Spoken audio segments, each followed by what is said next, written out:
स्वागत है। और जैसा कि कल हमने देखा था कि दो प्रकार के डिवीजन थे इस पृथ्वी पर। एक वे जिन्होंने प्रभु यीशु मसीह की मोहर ली थी और दूसरे वे जिन्होंने शैतान की मोहर ली थी। बीच वाला हिस्सा कहीं नहीं था। जैसे यीशु मसीह ने कहा था कि या तो तू गर्म होता या ठंडा होता। कुछ लोगों ने प्रभु की सील और कुछ लोगों ने शैतान की सील, और उसके असर क्या हुए, उसके अंतिम परिणाम जो है आने वाले दिनों में हम आगे और देखेंगे। उसका कुछ हिस्सा हमने कल देखा था कि जिन्होंने अपने आप को पृथ्वी पर तैयार किया था कि परमेश्वर की सेवा के लिए समर्पित हो, तो उन्होंने अपने शरीर पे कंट्रोल रखा, अपने आत्मा पे कंट्रोल रखा, और प्रभु के साथ ये सौभाग्य मिला कि जहां जहां प्रभु जाता था वहां वहां उसके पीछे हो लेते थे और उन्हें नया गीत सिखाया गया जो उनके अलावा कोई और गा नहीं सकता था। और वे लोग जिनके ऊपर शैतान की सील थी, वे परमेश्वर के प्रकोप की जो मदिरा के लिए कहा गया है कि उसमें मत वाले होंगे, उस दर्द में जो है इतनी पीड़ा में होंगे। और आगे भी जो पीड़ा है, अंतिम पीड़ा, वो हम जो है आने वाले दिनों में देखेंगे। आज जो है उसके आगे हम कंटिन्यू कर रहे हैं। मेरे साथ निकालें प्रकाशित वाक्य की पुस्तक 14वां अध्याय 14वीं आयत से आगे तक। प्रकाशित वाक्य का 14वां अध्याय और पद 14 से आगे तक। और यहाँ ऐसा लिखा है, और मैंने दृष्टि की और देखो एक उजला बादल है, और उस बादल पर मनुष्य के पुत्र शरीर का कोई बैठा है, जिसके सिर पर सोने का मुकुट और हाथ में चोखा हंसुआ है। फिर एक और स्वर्गदूत ने मंदिर में से निकलकर उससे जो बादल पर बैठा था बड़े शब्द से पुकार कर कहा कि अपना हंसुआ लगाकर लवनी कर, क्योंकि लवने का समय आ पहुंचा है, इसलिए कि पृथ्वी की खेती पक चुकी है। सो जो बादल पर बैठा था उसने पृथ्वी पर अपना हंसुआ लगाया और पृथ्वी की लवनी की गई। फिर एक और स्वर्गदूत उस मंदिर में से निकला जो स्वर्ग में है, और उसके पास भी चोखा हंसुआ था। फिर एक और स्वर्गदूत जिसे आग पर अधिकार था वेदी में से निकला, और जिसके पास चोखा हंसुआ था उसने ऊंचे शब्द से कहा, अपना चोखा हंसुआ लगाकर पृथ्वी की दाखलता के गुच्छे काट ले, क्योंकि उसकी दाख पक चुकी है। और उस स्वर्गदूत ने पृथ्वी पर अपना हंसुआ डाला और पृथ्वी की दाखलता का फल काटकर अपने परमेश्वर के प्रकोप के बड़े रस के कुंड में डाल दिया, और नगर के बाहर उस रस के कुंड में दाख रोंदे गए, और रस के कुंड में से इतना लहू निकला कि घोड़ों की लगाम तक पहुंचा और 100 कोस तक बह गया। मेरे साथ इस अध्ययन पर आए और हम परमेश्वर के वचन को जो है विस्तार से देखना चाहते हैं। और मैंने दृष्टि की और देखो एक उजला बादल है, और उस बादल पर मनुष्य के पुत्र शरीर का कोई बैठा है, जिसके सिर पर सोने का मुकुट और हाथ में चोखा हंसुआ है। और मनुष्य के पुत्र शरीर का, सो पुत्र के लिए यहाँ जो शब्द आया हुयास, और मैंने बताया था पुत्र और बालक, या जैसे बाहर एक बच्चा घूम रहा है उसके लिए जो शब्द आया है वो अलग, और जो पैदा हुआ है उसके लिए अलग। सो परमेश्वर ने भी जो शब्द इस्तेमाल करे हैं वो ग्रीक भाषा में हुयास मतलब जो परमेश्वर से उत्पन्न हुआ है, और बाकी जो बनाए गए हैं। सो जब तक प्रभु यीशु मसीह को कोई ग्रहण नहीं करता, वो परमेश्वर के लिए एक चाइल्ड है, और जैसे उसने प्रभु यीशु मसीह को ग्रहण करा मानो वो परमेश्वर से उत्पन्न हुआ। सो जो शब्द है वो हुयास, और मेन मनुष्य, उसके लिए जो शब्द आया वो एंथ्रोपोस। सो एंथ्रोपोस मतलब जो हमें परमेश्वर और मनुष्य से भिन्न रखता है। ये बायोलॉजी का टर्म है, टर्मिनोलॉजी है। और एंथ्रोपोस मतलब सारे मैमल्स, और विशेष करके मनुष्य इस ग्रुप में आते हैं। सो उसके हाथ में चोखा हंसुआ था, और जिसके सिर पर सोने का मुकुट और जो है हाथ में चोखा हंसुआ, सिर पर सोने का मुकुट।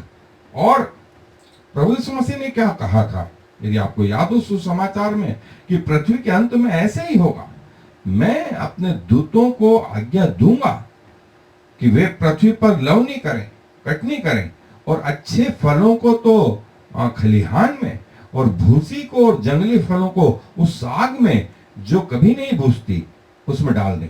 सो वो समय आ गया कि वो फर्क किया जाए, पृथ्वी पर लवनी की जाए और फर्क किया जाए कि कौन परमेश्वर की ओर से है। और जैसा कल हम देख रहे थे इसी अध्याय में, जिन्होंने परमेश्वर की मोहर ली थी उनको अलग रिवॉर्ड, और जिन्होंने शैतान की मोहर ली थी वे उस अनंत आग में डाल दिए गए। सो प्रभु यीशु मसीह के जो शब्द थे वो अक्षर से अक्षर जो है सही साबित हो रहे हैं इस प्रकाशित वाक्य में।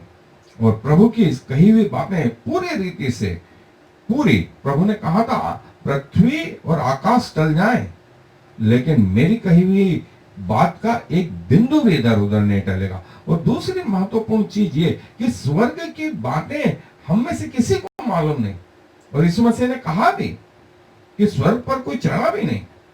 सो स्वर्ग की बातें हम तक लाने के लिए सिर्फ प्रभु यीशु मसीह, और प्रभु यीशु मसीह ने हमको पहले तो बता दिया।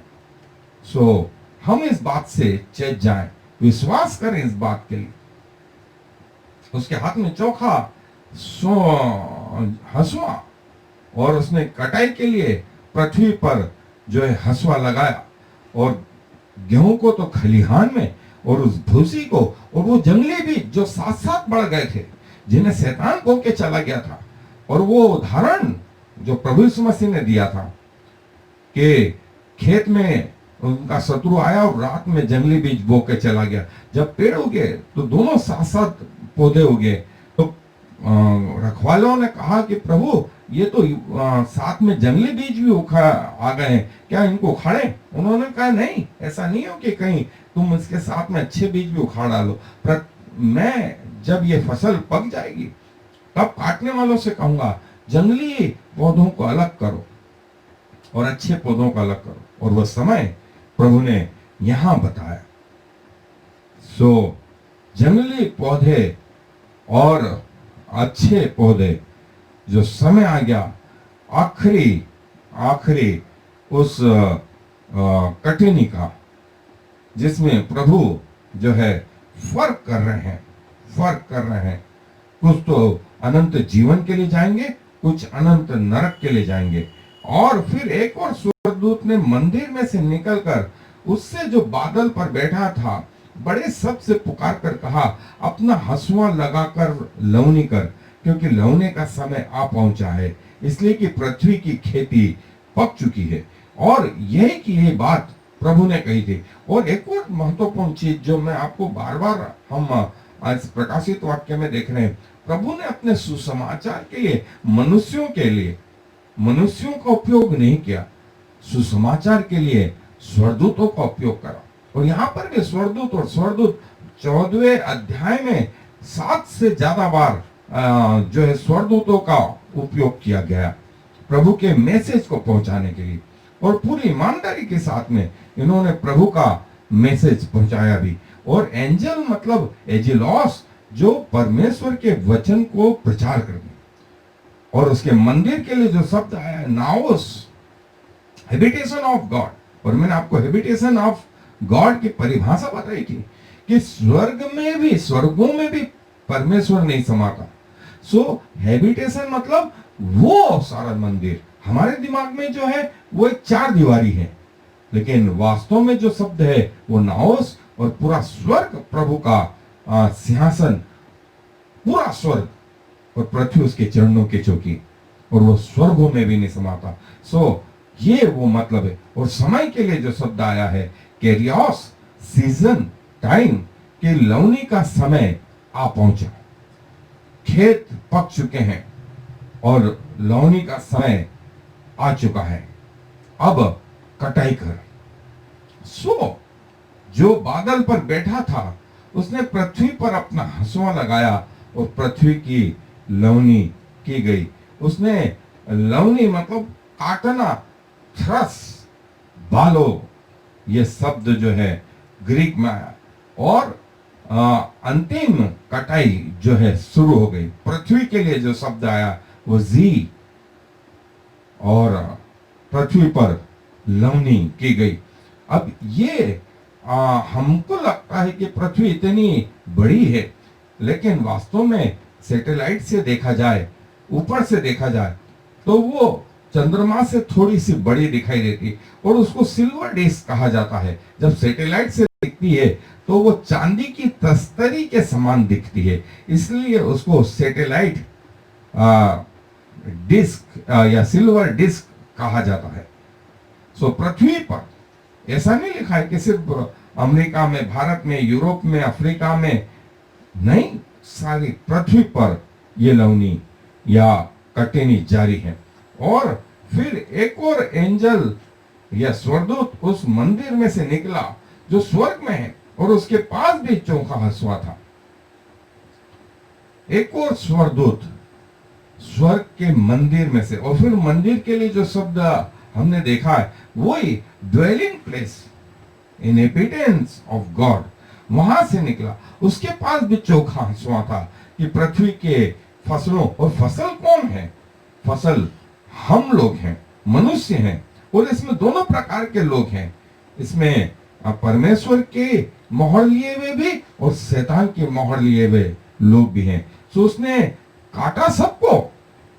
हम 16वें अध्याय में जब आएंगे तो परमेश्वर का प्रकोप जो है, जो अंतिम प्रकोप बताया गया है, उसमें सब मनुष्य, सब प्राणी, जो चाहे समुद्र में के हो चाहे पृथ्वी के, सब मारे गए।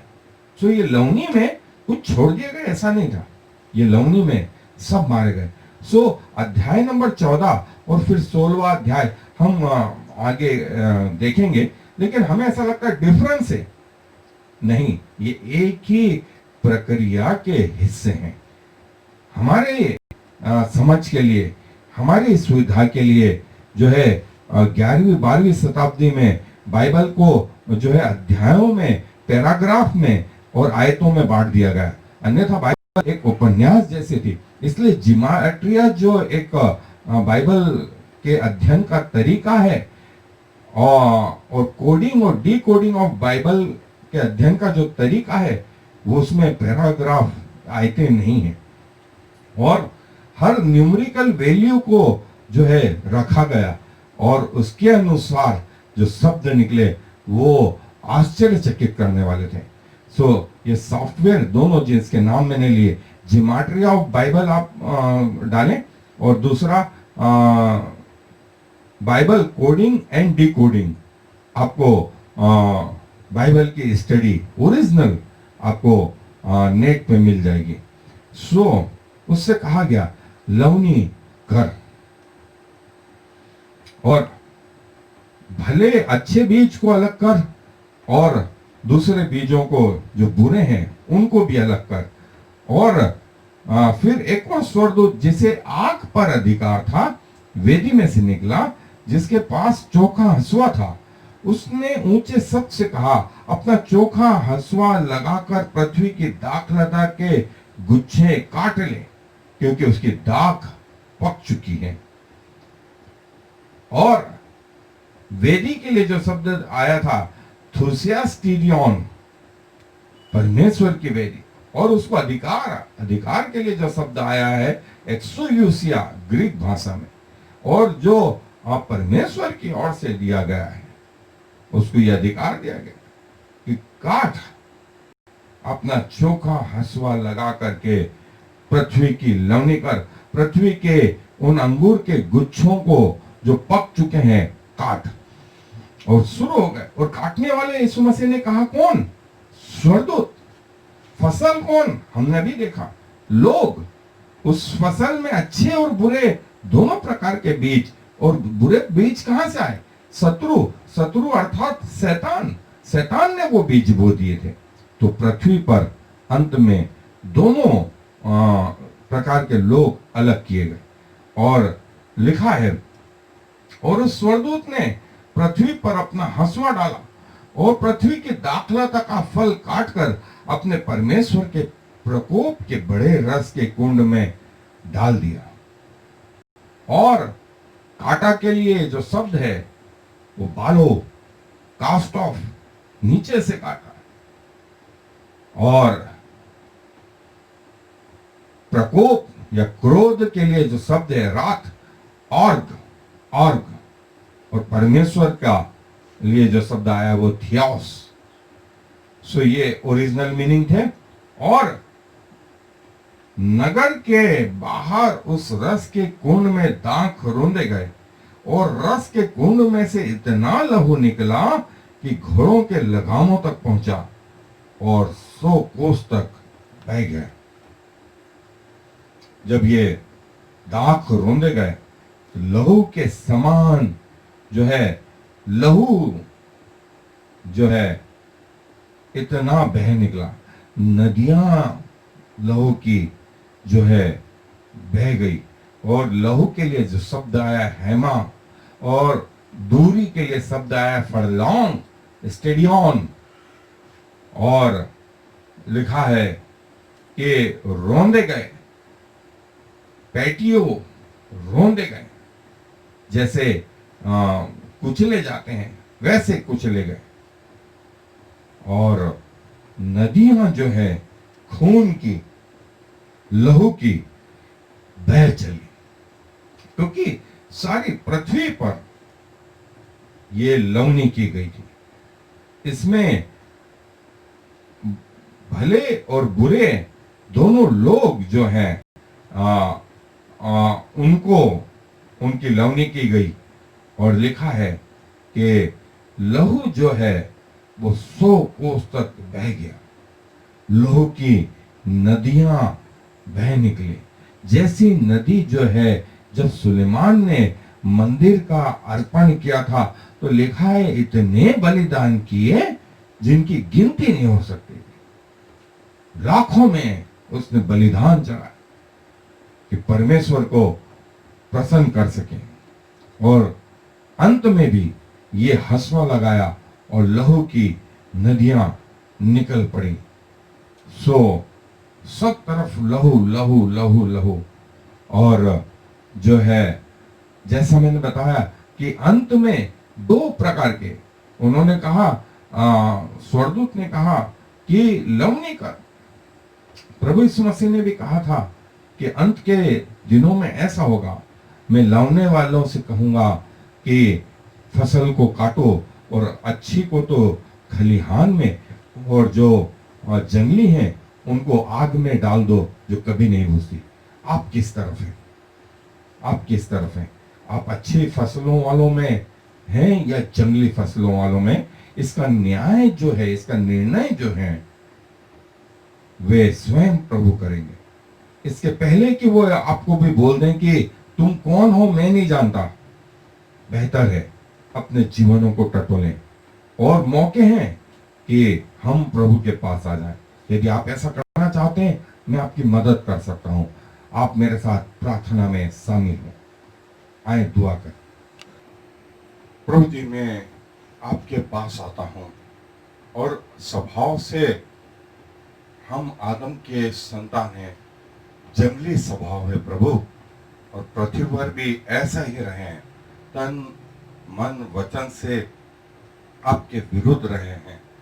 और प्रभु अपने शरीरों को जो है हमने शैतान को समर्पित कर दिया था, संसार के पीछे हो ले थे और संसार की बातों में लगे हुए थे। लेकिन आज प्रभु आपने मौका दिया है, मैं आपको हृदय से धन्यवाद देता हूँ, आमंत्रित करता हूँ प्रभु मेरे जीवन में आए, मेरे जीवन को बदलें। इसके पहले कि दिन बुरे आए, लवनी का समय आए और जब फसल कटने लगे तो अंत में आप ये कह पाए, हे छोटे और उत्तम दास, तो थोड़े में विश्वास योग्य रहा, मैं तुझे स्वर्ग में बड़ा धन दूंगा। और दूसरी तरफ आपने ये भी कहा कि तुम कौन हो मैं तुम्हें नहीं जानता, किए होंगे तुमने आश्चर्य कर्म, किए होंगे, तुमने जो है दुष्ट आत्माएं निकाली होंगी, अन्य अन्य भाषाएं बोली होंगी, लेकिन हे कुकर्म करने वालों, मुझसे दूर हो। सो प्रभु, इसके पहले कि शैतान मेरे जीवन का उपयोग करे, अभी तक मैं अपनी इच्छाओं पर चलता रहा, लेकिन प्रभु अब आपको समर्पित करता हूँ। अपना शरीर, अपना प्राण, अपना आत्मा प्रभु इसे ग्रहण करें और मुझे अपने राज्य में स्वीकार करें। सारा आदर आपको देते हुए इस विनती को प्रभु इस मसीह के नाम से मांग लेता हूँ। आमीन और फिर आमीन।